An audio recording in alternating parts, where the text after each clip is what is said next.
Assalamualaikum warahmatullahi wabarakatuh. Perkenalkan, nama saya Ahmad Saika Anwar dari Prodi PPA 1B, PPA 2B yang mereview singkat makalah kreativitas dan inovasi dalam pendidikan. Ya, kita langsung saja ke poin-poin utama, yaitu definisi kreativitas diartikan sebagai kemampuan menghasilkan ide atau karya baru. Sementara inovasi adalah perubahan kualitatif yang bertujuan meningkatkan kualitas pendidikan.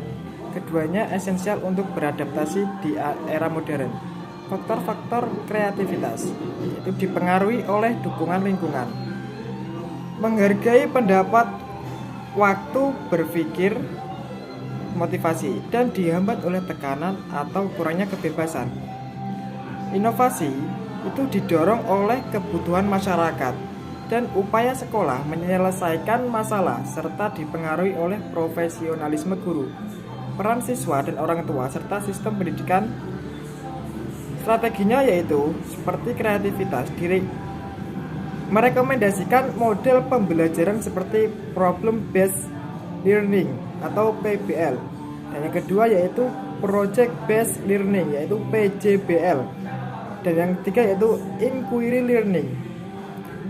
Yang kedua, strategi yang kedua yaitu inovasi, yaitu menjelaskan melalui strategi fasilitatif pendidikan, bujukan, dan paksakan, serta strategi empiris, rasional, dan normatif re-edukatif.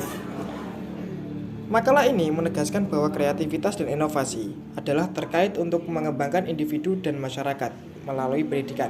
Diperlukan pendekatan fleksibel dan keterlibatan semua pihak untuk menciptakan lingkungan belajar yang mendukung kedua aspek ini. Dan makalah ini adalah sumber informasi yang solid dan relevan untuk memahami dinamika kreativitas dan inovasi dalam dunia pendidikan. Review yang kedua yaitu mereview makalah kesehatan mental dalam pembelajaran. Langsung saja kita ke poin utamanya, yaitu pertama adalah dampak negatif kesehatan mental. Masalah kesehatan mental dalam kurung depresi atau kecemasan pada siswa dapat menurunkan konsentrasi, motivasi, interaksi sosial, dan prestasi akademik. Data menunjukkan 20% siswa Indonesia mengalami masalah ini. Pengaruh pada pembelajaran kesehatan mental mempengaruhi kemampuan siswa dalam berkonsentrasi, motivasi, mengatasi stres, interaksi sosial, sikap terhadap belajar, dan pengelolaan emosi. Strategi dukungan itu adalah makalah ini merekomendasikan mindfulness atau istirahat teratur, rencana belajar realistis, dukungan sosial, dan menjaga kesehatan fisik untuk mendukung kesehatan mental dan efektivitas belajar. Ya, ini peran-peran pertama yaitu peran sekolah. Peran sekolah memiliki peran krusial dalam menciptakan lingkungan yang mendukung kesehatan mental siswa melalui program konseling, pelatihan keterampilan hidup, dan kegiatan sosial dengan keterlibatan aktif dari seluruh staf. Kesehatan mental adalah fondasi penting bagi keberhasilan akademik dan sosial siswa, dan sekolah harus proaktif dalam mendukungnya. Dan saya mereview yang ketiga yaitu makalah motivasi pembelajaran. Makalah ini menguraikan pentingnya motivasi dalam pembelajaran, membedakan antara motivasi intrinsik dan ekstrinsik, serta menjelaskan berbagai teori motivasi seperti Maslow, Herzberg, Fromm, dan Deci dan Ryan. Makalah ini juga menyajikan strategi praktis untuk meningkatkan motivasi siswa, termasuk menciptakan lingkungan belajar yang menyenangkan, menetapkan tujuan yang jelas, menyesuaikan materi dengan minat siswa, memberikan umpan balik positif, mendorong kemandirian, memanfaatkan teknologi, dan membangun hubungan baik antara guru dan siswa. Kesimpulannya, pemahaman dan penerapan motivasi yang tepat sangat esensial untuk meningkatkan efektivitas pembelajaran dan hasil akademik. Dan review makalah yang keempat yaitu tentang gangguan belajar dan intervensinya. Gangguan belajar di makalah ini didefinisikan sebagai hambatan neurologis dalam proses belajar, bukan karena rendahnya kecerdasan. Jenis-jenis gangguan belajar yaitu adalah disleksia, yaitu dalam kesulitan membaca, mengeja, dan menulis akibat cara otak memproses informasi tertulis. Yang kedua yaitu ADHD, attention deficit hyperactivity disorder, yaitu gangguan perkembangan yang ditandai inatensi, hiperaktivitas, dan impulsivitas. Dan yang ketiga yaitu gangguan autisme, kondisi neurologis yang mempengaruhi interaksi sosial, komunikasi, dan pola perilaku berulang.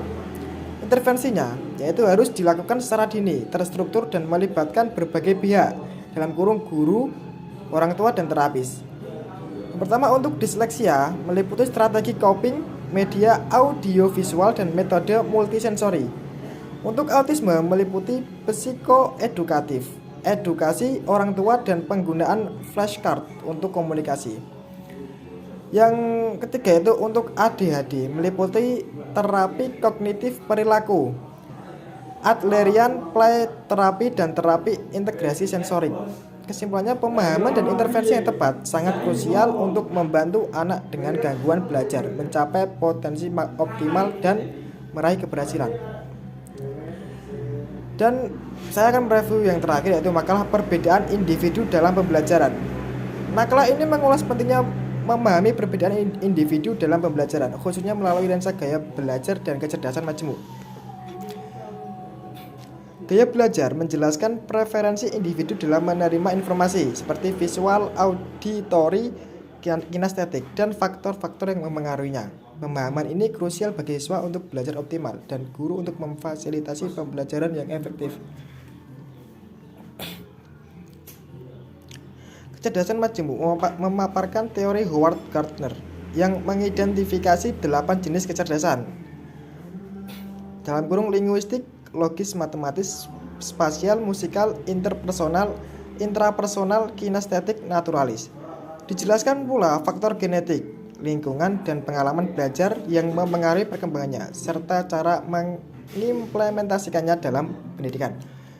Implikasinya, perbedaan individu menuntut personalisasi pembelajaran yang pada gilirannya meningkatkan motivasi dan mengembangkan potensi siswa. Meskipun ada tantangan seperti keterbatasan sumber daya, pendekatan kreatif, dan pelatihan dapat membantu implementasi. Nah, kesimpulan dari makalah ini yaitu menekankan bahwa mengenali dan mengakomodasi gaya belajar serta kecerdasan majemuk siswa adalah kunci untuk menciptakan proses pembelajaran yang lebih efektif. Ya, mungkin makalah-makalah tadi itu tetap ada kekurangan ya, bagaimanapun seperti salah pengejaan, salah penulisan ya. Tapi bagi saya itu sudah baik untuk siswa-siswa sekolah. Sekian, assalamualaikum warahmatullahi wabarakatuh.